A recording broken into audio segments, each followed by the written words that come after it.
Good afternoon, good morning, good evening, everyone. Welcome to our 61st ELTAI webinar.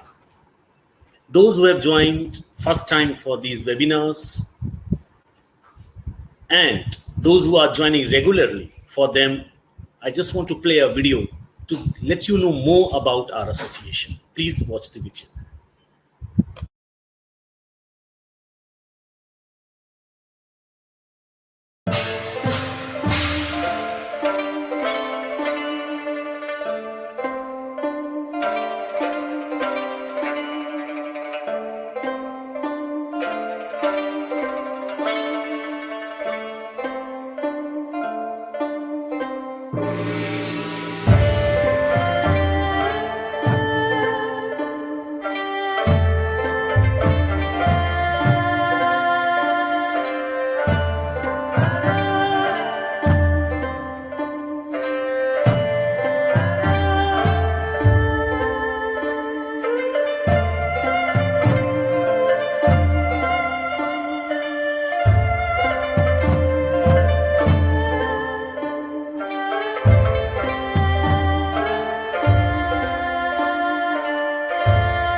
Thank you for watching the video.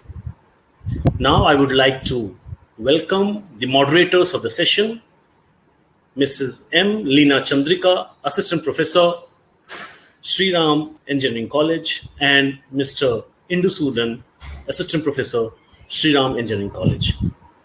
Madam Leena, over to you. A very pleasant evening to all. Today we are here to partake in the webinar on posters, taglines, and loglines, the ideas from the world of movies organized by ELTAI.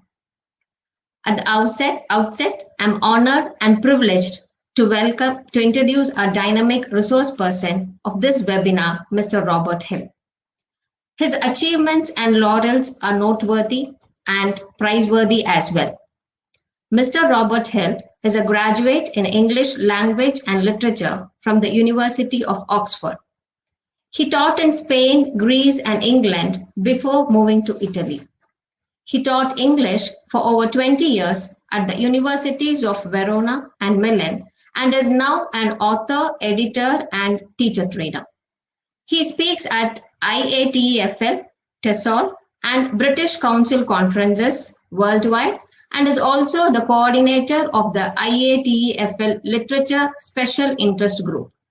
He is the author of over 50 articles and books. His most recent publication is the 4-volume series World Stories published by B&B Books. We have such a valuable resource person amongst us today. As the saying goes like this, create your own visual style. Let it be unique for yourself and yet identifiable to others. Here we have a resource person to share some of the ways used by the movie industry to promote films that can be used in class to make students think and be creative in their responses, not only to films they have seen, but also to fictional texts they have read. He is here to elaborate us on how to exploit film posters with all their exciting visual content. In particular, we will explore how to use taglines and loglines in order to promote films. Now, I heartily welcome our resource person, Mr. Robert Hill, to take over the session. Sir, please. Well, thank you very much, Leena and Kumar, for your very gracious introductions. Thank you very much indeed, and it's a very great pleasure to be here with you. One day, I hope, maybe even in the flesh, but for the time being, we're meeting over the internet. Well, we have lots to do, ladies and gentlemen, this afternoon, and I suggest we begin straight away. Occasionally, I shall ask you to write down things in the chat, just to keep you on your toes. Sometimes we will use them. Sometimes you'll be writing for your own personal glory. We'll begin straight away with a part of a movie poster. I've cut off, as you can see, the top where the title is. So, ladies and gentlemen, in the next few seconds, if you think you know what the movie is, please do write it in the chat.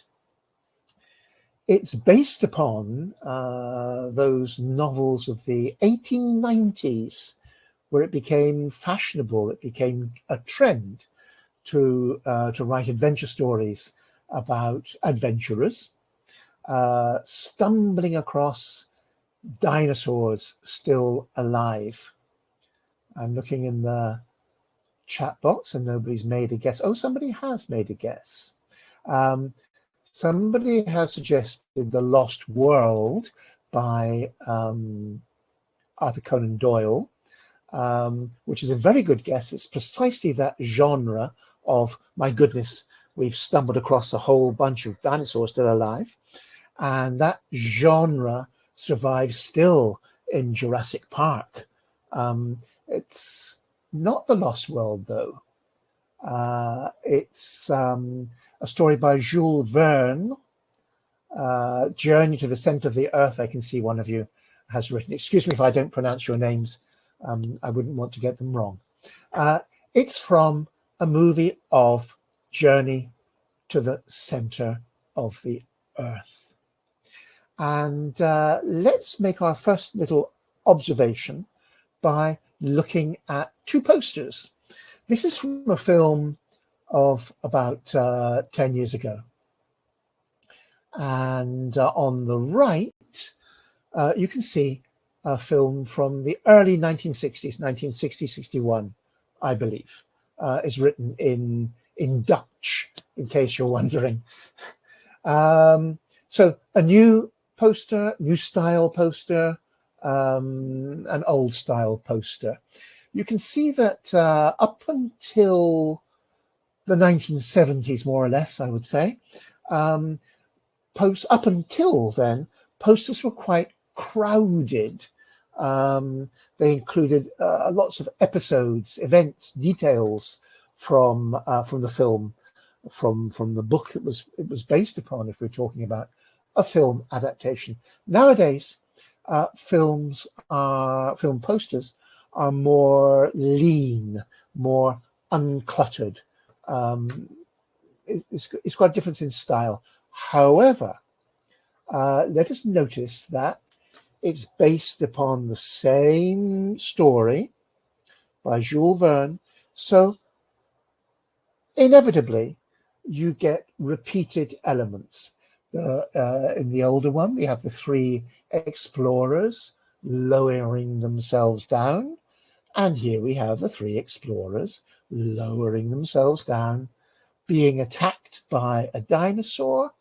And again, here, it's not surprising.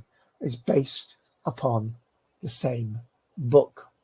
We'll bear that in mind, though, when we come to the activity of comparing posters, that you're very often, fortunately for us teachers, you're very often going to find elements in common and different elements.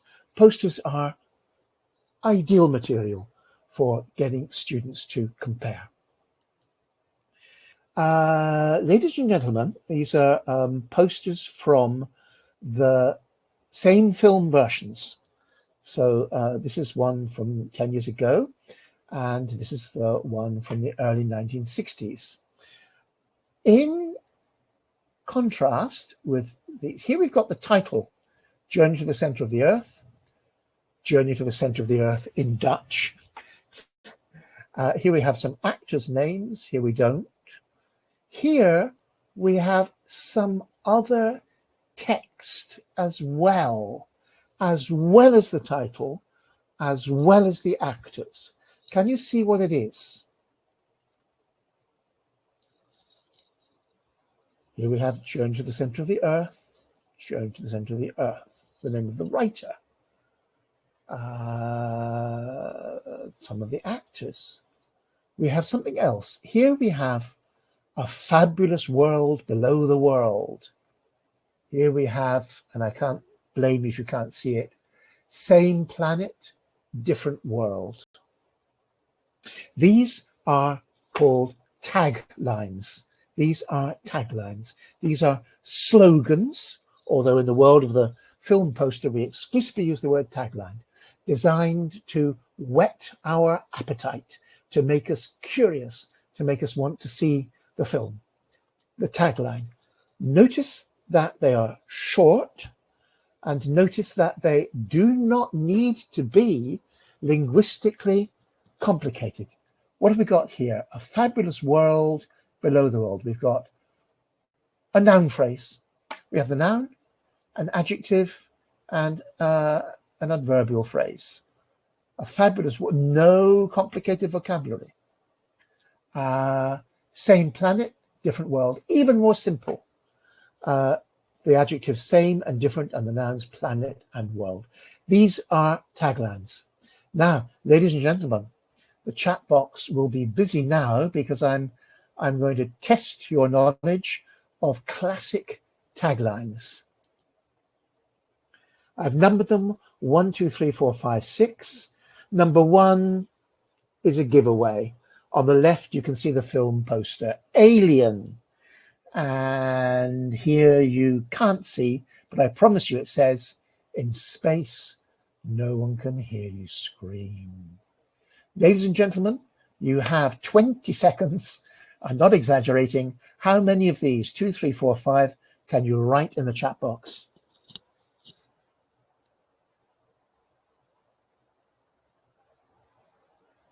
Just write 2, 3, 4, 5, 6.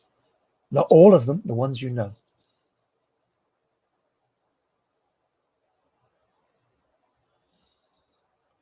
Number 1 is Alien. Number 1 is Alien, yeah. But 2, 3, 4, 5, 6.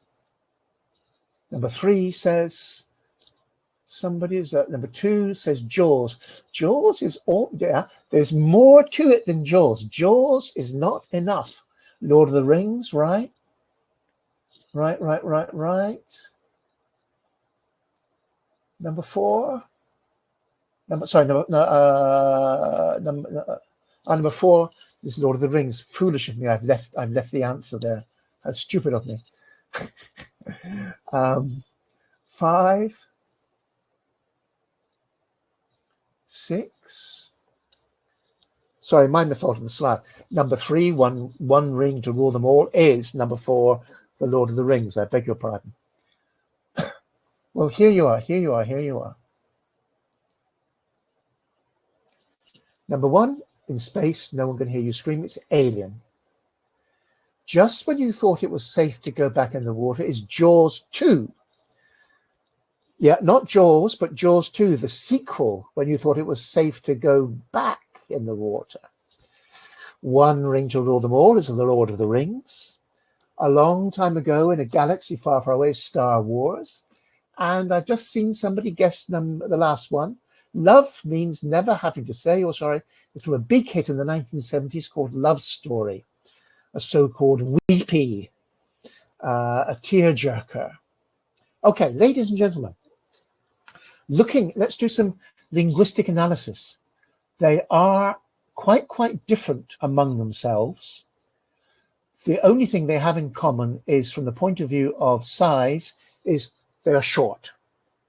And from the point of view of function, they are designed to make us curious, to stimulate our appetite. Linguistically, we've got a big selection.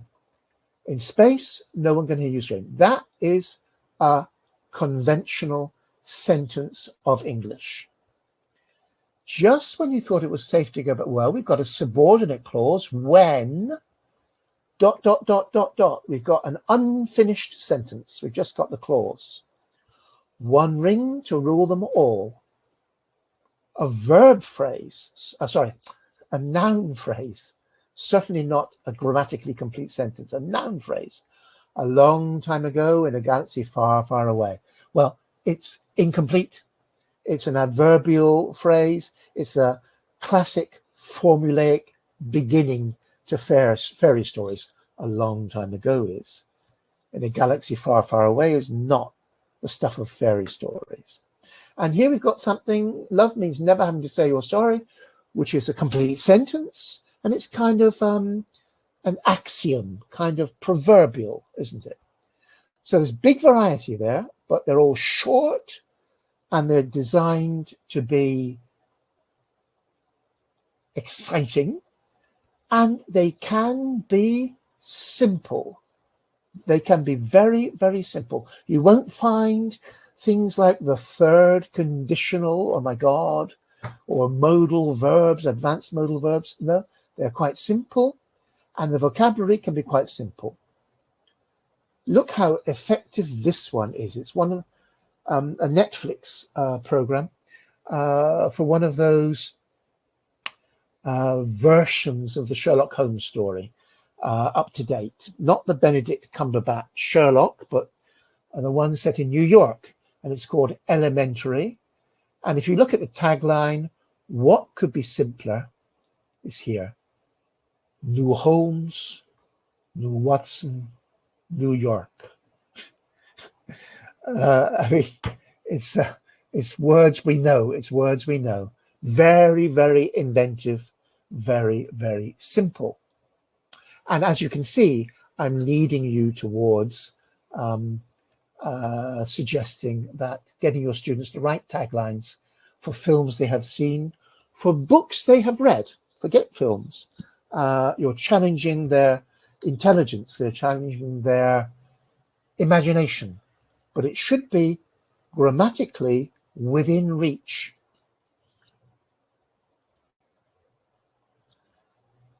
Dracula, ladies and gentlemen, and it's still light, so nobody need be afraid.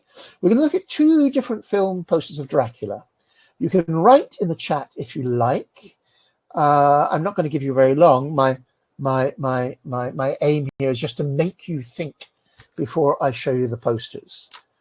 So what do you think are the must-have ingredients of a Dracula poster? And have you any idea what the tagline might be?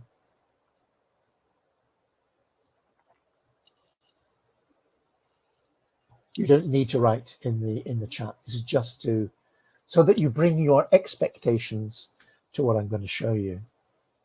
And let's see. There is, it's from a British production company called Hamlet horror from the late 1950s.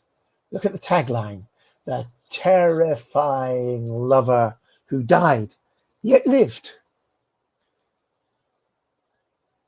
And here we have a much more sober, aesthetic film poster from 1994.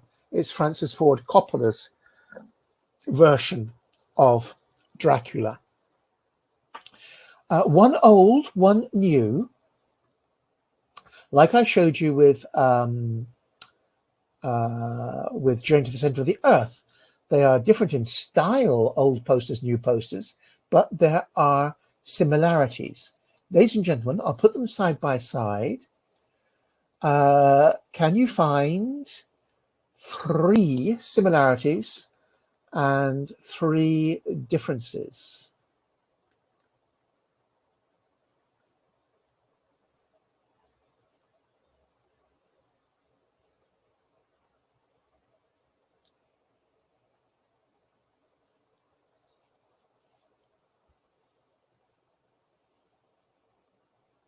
Okay, I can see, and I'm sure that you're seeing similarities. We've got the same color, red, which I think is obviously for blood. It's rather small, I know, but the fangs, the teeth, and the whole snarl are there. The taglines, very sensational. The terrifying lover who died, let live.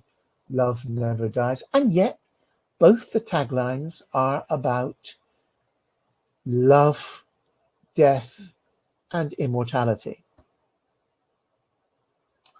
The differences are many. The black background and grey background. The presence of Dracula and the absence of Dracula. The presence of the frightened lady and no lady here.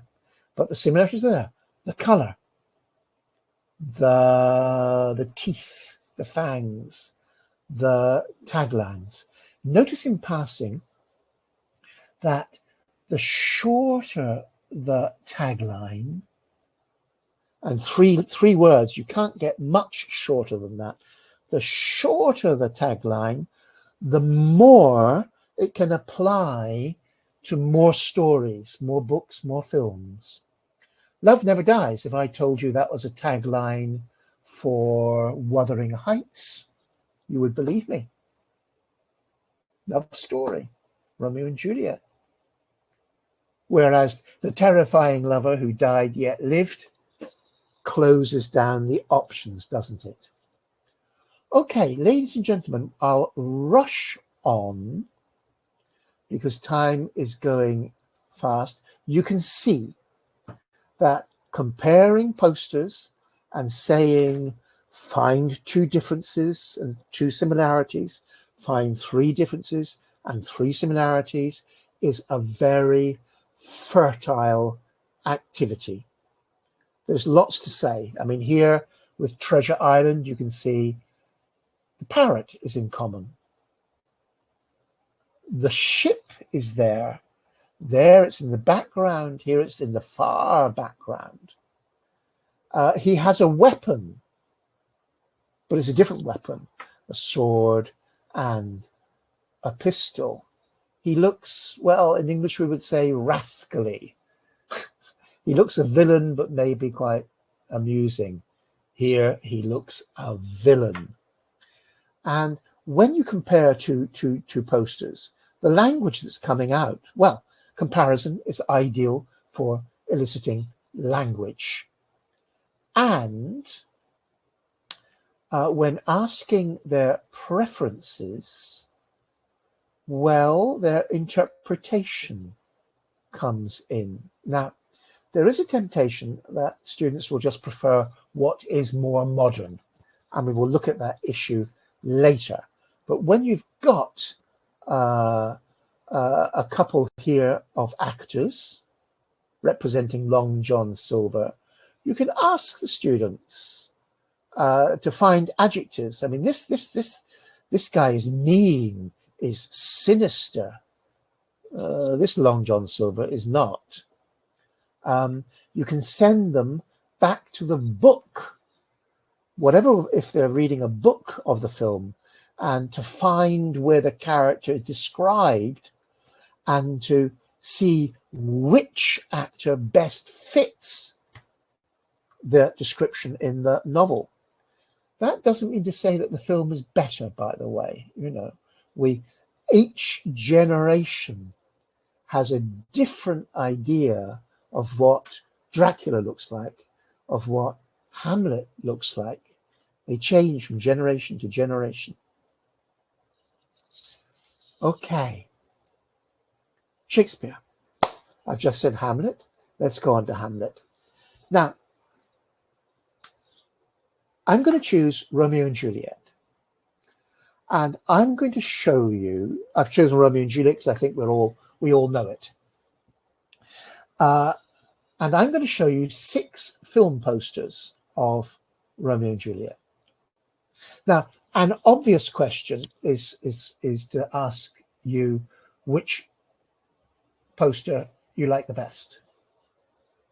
I could ask you which one you like the least. I could ask you to rank them from 1, the one you like the best, to 6, the one you like the least. All of those procedures are classic, are standard, are possible with students. Yet there is that risk that the students' tastes might simply be towards the most modern. There is that risk that young students prefer modernity. So I'm going to suggest a different activity which is very, very successful and makes learners, whether they're middle school or adults, make learners think, which is to group them. I'm going to ask, well, I'm afraid we do not have time to feedback here. We need a long time to feedback, but I'm going to ask you, we've got 6 pictures here, 6 posters. I'm going to ask you to organize them, to group them into 3 pairs and explain the reason for your choices. This is where we really make the learners think and work and use the language. Okay, not which one do you like best? Oh, I like this one because it's got Orlando Bloom. No, group them into 6 pairs. Any criteria, you choose the criteria. It could be artistic, it could be to do with interpretation, but you put them into 3 pairs and explain why. Okay, let's have a look at the posters I've got for you. This is from a film, a Hollywood blockbuster from 1936. It's not necessary for you to know that, but just for your curiosity. This is from 1959, for your curiosity.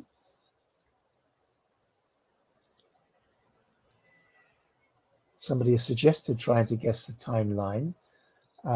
So I'll tell you. This is from the same film, the 1959 film. This is Franco Zeffirelli's 1968 film.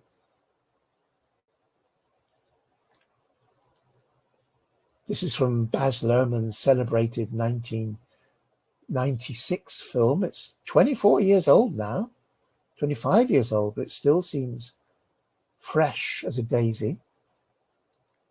And this is the most recent one, about 6 or 7 years ago.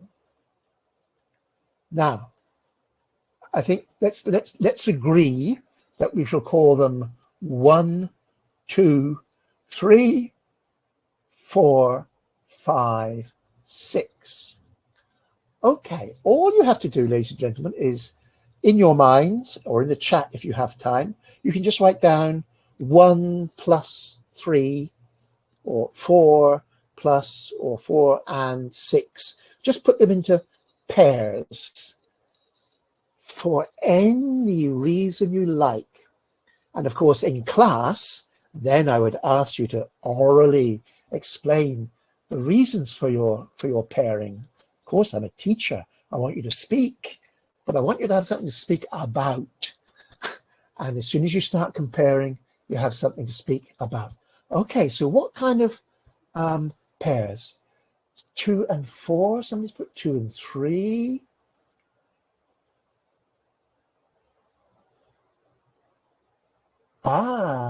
Talitha's put all. There is no right answer. There is no right answer. My point is, it is really making you think. Excellent, excellent, excellent. Marvelous.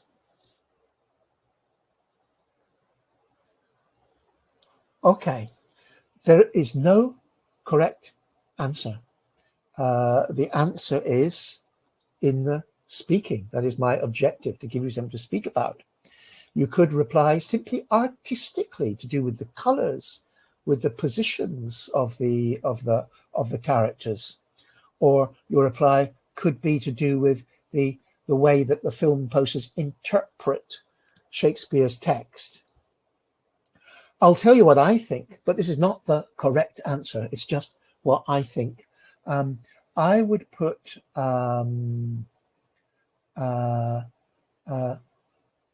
this one and this one together, because the lovers are alone and they are undisturbed, and I would say, well, they seem to be happy, looking towards the future. Here, if we know the play, we know that Romeo has discovered Juliet dead, so he can't be happy, can he? However, here we have, in number 3 and number 5, we have the lovers lost in each other, deliriously happy, but surrounded by violence, which they are not aware of. And I would place together 4 and 6. We have the lovers alone.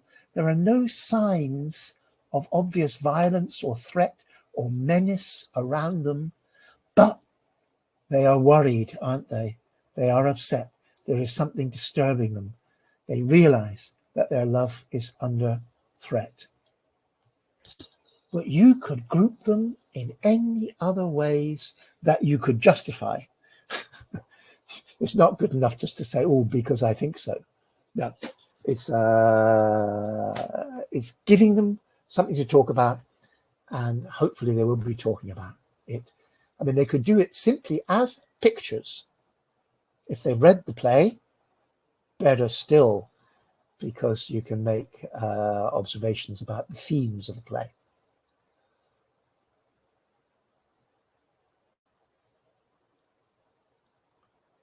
Okay, if you look at them close up, you will find that their facial expressions are really quite different. And there's a lot going on here, as we're going to see. You can see that's a lot of violence in the background. The taglines, which are not obligatory in films, not obligatory in film posters. Here we've got, my only love sprung from my only hate. And here, in the empty kind of heart shape that's left between the two lovers, the most dangerous love story ever told. Well, that's not Shakespeare. It doesn't quite have the ring of Shakespeare, more Hollywood. My only love sprung from my only hate. It's taken from Shakespeare's play. It's an epigraph. It's a quotation from the play. The most dangerous love story ever told is not Shakespeare's words. It's far simpler. But when adapting a classic story, you have the option of taking an epigraph, a quotation from the play, or making up your own tagline. I'll just show you some other examples. This modern dress version of Coriolanus chooses very, very prominent quotation from the play. There is no mercy in, there is no more mercy in him than there is milk in a male tiger. So you've got the very modern setting, but the assertive use of the Shakespearean language. This is a modern Gothic setting. Something wicked this way comes. It's a quotation from Macbeth. It's an epigraph.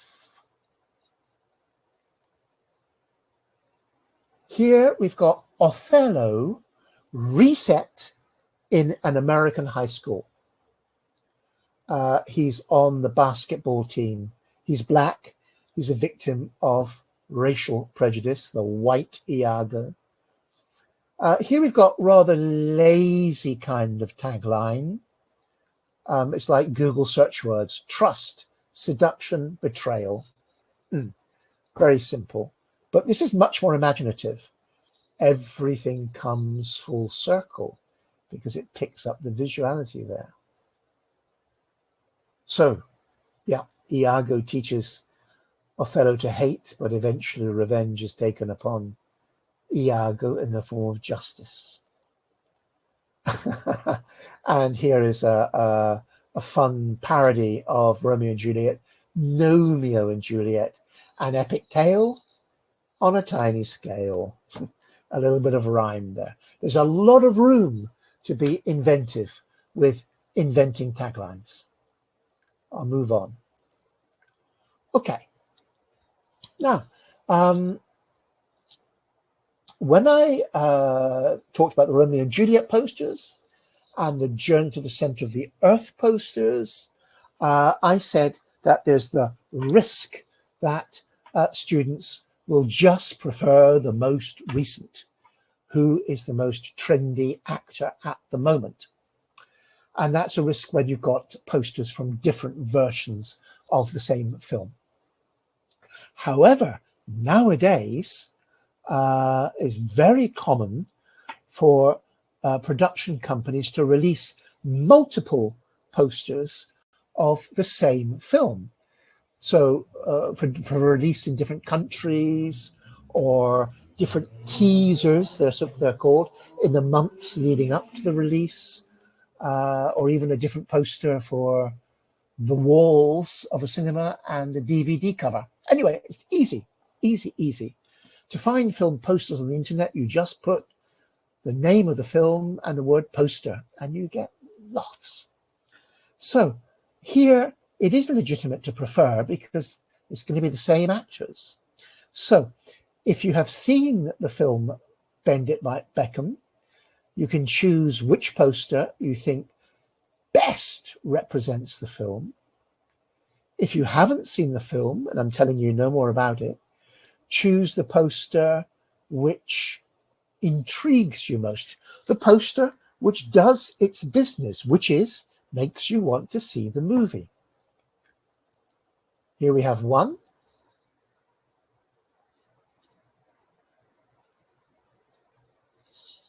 Here we have another one.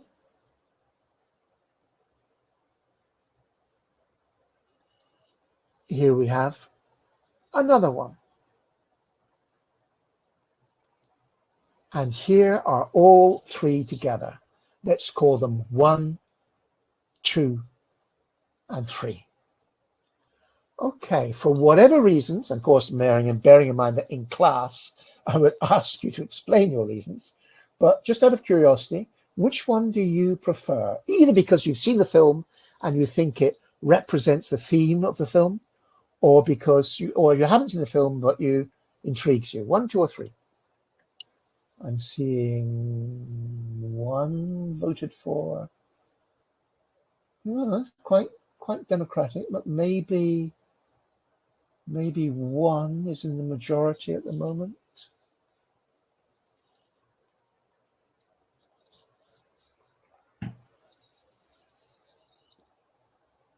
I think 1 is the winner, I think one is the winner, which shows that clandestine nature, doesn't it? The young lady, the girl, cannot reveal her passion. She has to hide it behind her back. So thematically, that does maybe represent the book and the film better, but there's no correct answer. Here, and at the end of our time together this afternoon, I'll show you where to get taglines. Here are 5 taglines suggested by the film company. I don't think personally any of them are very good. I'm sure that you could do a lot better. So, which of these taglines do you think is the best? 1, 2, 3, 4, 5, or invent your own if you have time.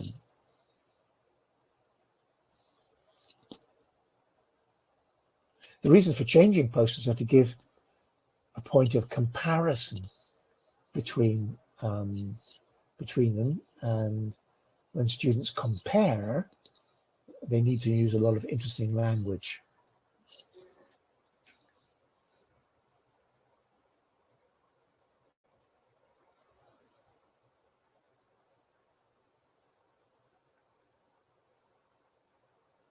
But I'm sure that you could write better ones yourselves.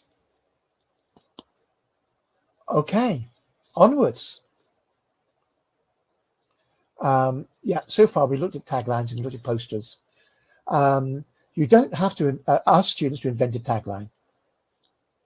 For a book they have read, to put on the jacket of the book.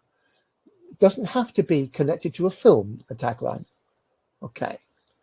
They're very short text, as you know, so they're ideal for sticking on the wall or sticking on a place on the internet, for students to compare them with each other, to edit them. The students can edit, the teacher edits if there are any mistakes, and then, of course, to vote as a class on which they think is the best one. You can imagine with a class of 20, 30, 40.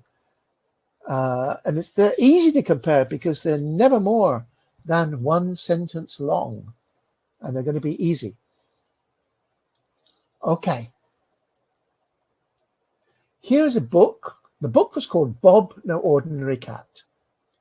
The film was called A Street Cat Named Bob, and it's about a young drug addict on the streets of London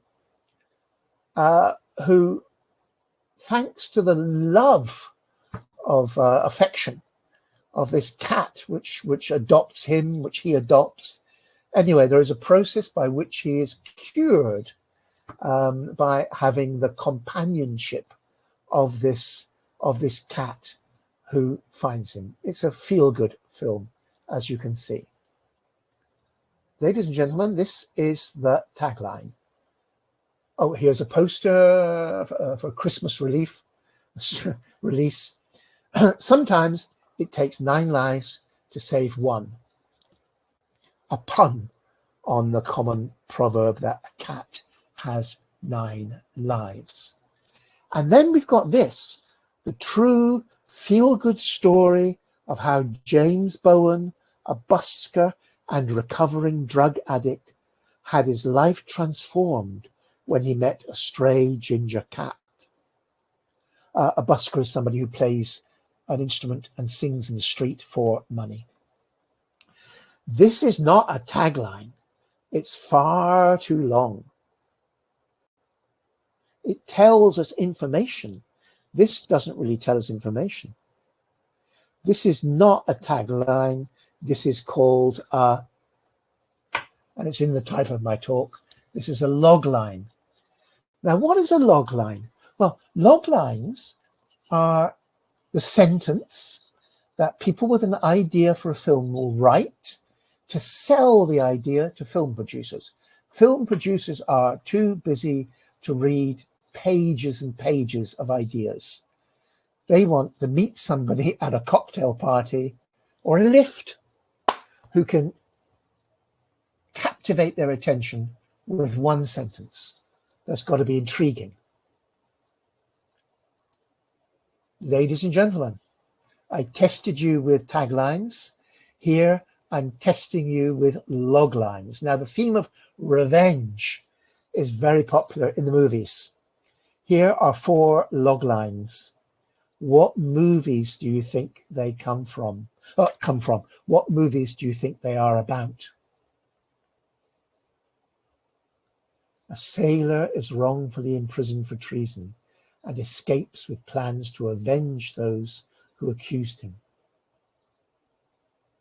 When a Roman general is betrayed and his family murdered by a corrupt prince, he comes to Rome as a gladiator to seek his revenge. A man out hunting stumbles upon a drug deal gone bad and snatches up the cash for himself, which puts a vicious killer on his trail. Somebody has number 2. And somebody has number 4. After learning his father was murdered, a brooding prince struggles with whether or not to kill the culprit, his uncle, the new king. Yes, they are. The Count of Monte Cristo, one of the great revenge stories, Gladiator, No Country for Old Men, and Hamlet. Look, ladies and gentlemen, at these texts. They are quite different from the tagline. They are full sentences. They are long sentences, but they are only sentences. They are rich in descriptive adjectives, and they are full of subordination. Much more challenging for our students to write, but still fun. And they've got rules. You will have a handout at the end of our time together where I have put this. This is tutorial on how to write a log line. You've got to say in your log line who the story is about, what she's fighting for, what stands in the way, and maybe a bit of background or setup or context. So this one for Hamlet. After learning his father was murdered, a brooding prince struggles with whether or not to kill the culprit, his uncle, the new king. And you can see that it's all there. We've got a bit of background. After learning his father was murdered, we've got the protagonist, a brooding prince, with his striving, his fight, struggles with whether or not to kill the culprit. And then you've got the antagonist, his uncle, the new king. There you go. Now, this is a challenging text to write. Let me tell you something else about it. Well, this is a log line for The Wizard of Oz. After a twister transports a lonely Kansas girl, farm girl, to a magical land, she sets out on a dangerous journey to find a wizard with the power to send her home.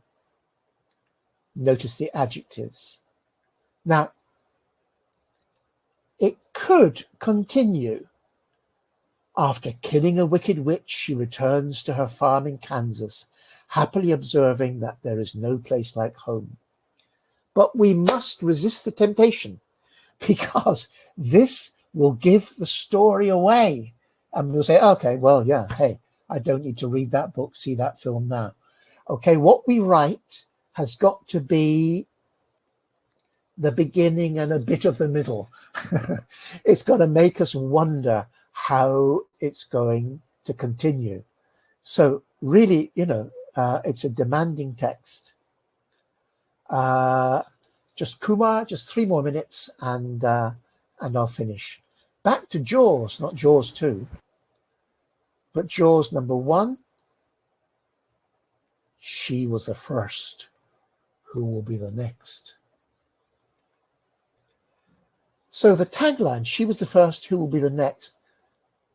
It's mysterious, isn't it? It's deliberately mysterious, There's no mention of sharks. But look at the log lines. Look at the log lines, which are to captivate the interest of the film producer. They will appear on the DVD cover if the film is made. A police chief with a phobia for open water battles a gigantic shark with an appetite for swimmers and boat captains, in spite of a greedy town council who demands that the beach stay open. Phew. After a series of grisly shark attacks, a sheriff struggles to protect a busy summer beach community against the bloodthirsty monster, in spite of the greedy Chamber of Commerce. In red, you've got the appetizing adjectives. This is great for vocabulary building. The students could look up the adjectives in their dictionary. If they're writing a log line, look up adjectives in their own language, find the translation, put them in, the teacher will tell them if it's appropriate or not, and look at the subordination. A police chief, okay, then we've got a prepositional phrase, with a phobia for open water. Battles a gigantic shark, another prepositional phrase. In spite of a concessive clause, a reported speech embedded. After a series, okay, prepositional phrase. In spite of, we've got a concessive clause. So the linguistic feature of log lines are the sexy adjectives and the complex structure. So activity, very, very brief. Students write a log line, again, for a book they've read, for a film they've seen.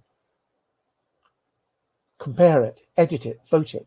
Or the teacher can find, easy on the internet, or write a plain log line. That is, without adjectives, without subordination. And then ask the students to embellish, to decorate that with adjectives or extra clauses. Titanic. We've got the tagline, nothing on earth could come between them. That's something. An aristocratic girl falls in love with an artist aboard the Titanic. Okay, not very exciting, is it? Well, so what?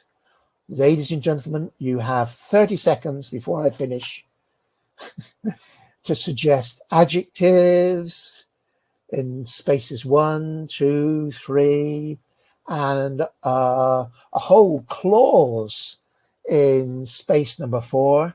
Make it attractive. Make it, give the reader an appetite.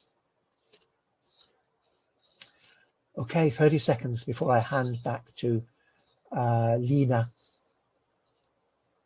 Kumar, the excellent ELTAI team.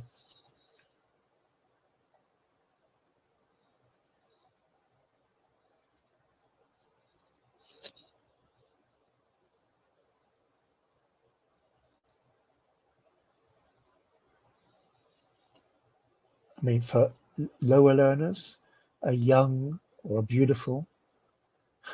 For higher level learners, beautiful, well, beautiful, okay, above the doomed Titanic, the luxurious but doomed Titanic, but destiny, or well,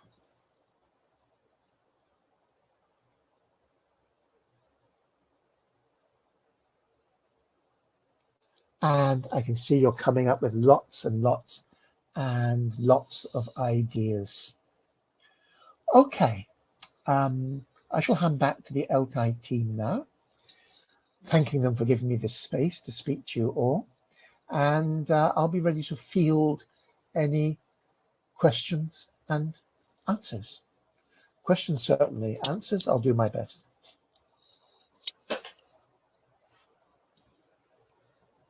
Thank you, sir. That was a brilliant presentation. Thank you. Before moving on to the question and answer session, we have key takeaways, namely For today, we have got comparing posters and finding similarities is a fertile activity. Activities like finding the adjectives can also be given to the students. And this comparison and an activity of that is ideal for interpretation and improving language proficiency. This comparison, it paves room for students to think, brainstorm, and work. And this may also turn the young minds back to the books and sources. Of course, this activity can be adapted for engaging the students in a more effective manner. Another activity was informed Loglines. It was such an interesting activity to make students guess the movies. And this in turn also helps them to build their vocabulary, whatnot, wherein we have got all the grammar related activities possible. Thank you. And these are all the key takeaways. So may I take your permission to move on to the question and answer? Yeah. I think we have several questions from our participants. Here are a few questions to your notice. We have from one, Dr. Lamsing. What level this teaching should start? And he is doubtful of that. Well, the beauty of taglines and longlines, if we're talking about creating taglines and loglines, well, let's begin with taglines. Is they are linguistically quite simple. We saw that with Same Planet, Different World, with the tagline for a version of Dracula, Love Never Dies. There you go, present simple, 3 words. That is simple. So the invention of taglines can spread across all levels. Loglines, which involve subordination, in terms of the European framework, I would say begin at level B2, so lower intermediate, not beginners. The comparison of posters, just simply giving 2 posters, well, talking about a picture is, again, any level, in the sense that you provide the stimulus and the student's output will determine the level. So you can talk about the same picture at a lower level and at a higher level. So loglines from lower intermediate upwards, but taglines and talking about posters even from lower levels. All right, thank you for that.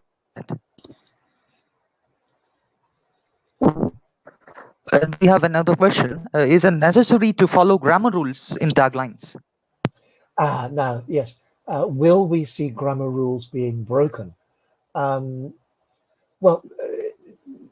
in a sense, you will see very traditional grammar rules being deviated from, in the sense that very often a noun phrase is simply enough for a tagline.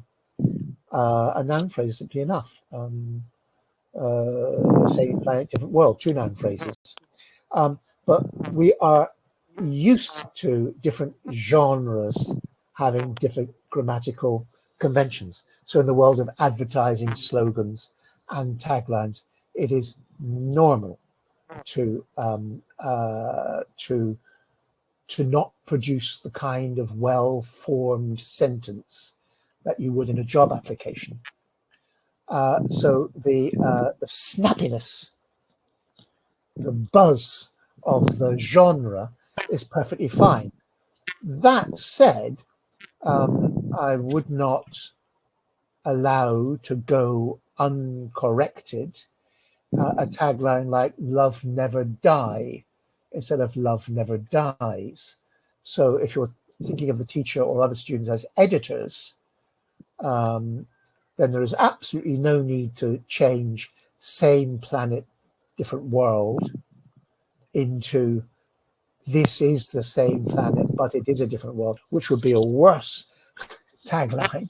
But if you observe anything like "Love Never Die," which is clearly a mistake, or "Once Upon a Time there is a man, any concordance mistakes. Yes, this is your opportunity to edit. A clear explanation. Thank you. Can we use any other activity or film and literature course other than what we have done today? Yes, many, and you'll have to invite me back because it's a huge subject. I particularly like, and here we are helped by being interested in classic literature, because the more classic a film is, the more often it's been filmed. So something like Romeo and Juliet will have been filmed dozens of times.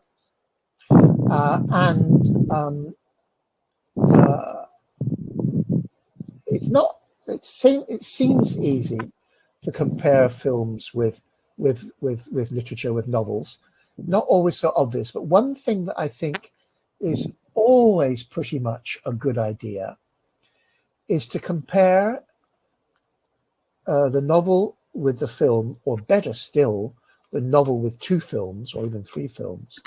Compare that moment where the protagonist is introduced for the first time.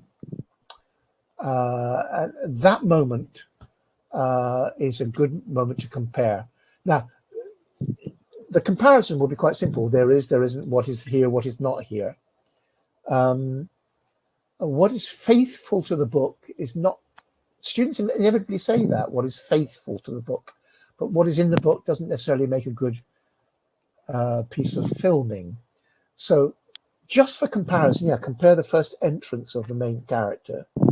And then you can ask the questions, is the character like what I thought from reading?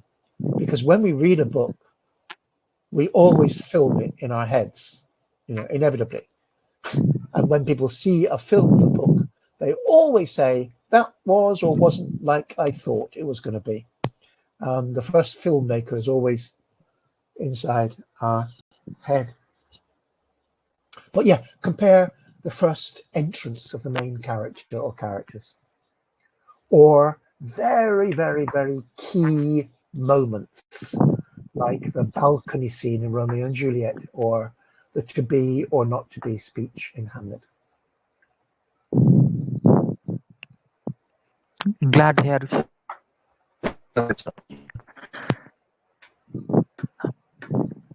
Shravan sir, I think it's time to move on to the next part of the session.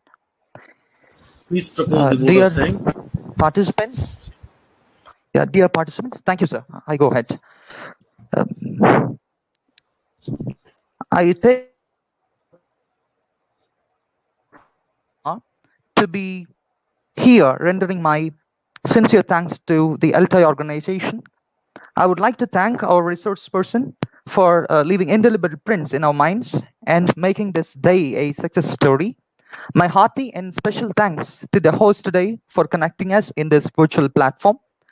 I record my thanks to my co-moderator who introduced the resource person today. Neither the last nor the least, I thank earnestly the participants who are with us today. Once again, I thank you all for the day. Thank you. Before we leave, there are 2 announcements. The feedback link will be shared just after the session, and the certificates will be provided only to ELTAI members and the students, those who attend the entire session. Thank you. And my handouts, Kumar, as well. Yeah, I'm just circulating it. Thank you so much. And thank you everybody at ELTAI for hosting me.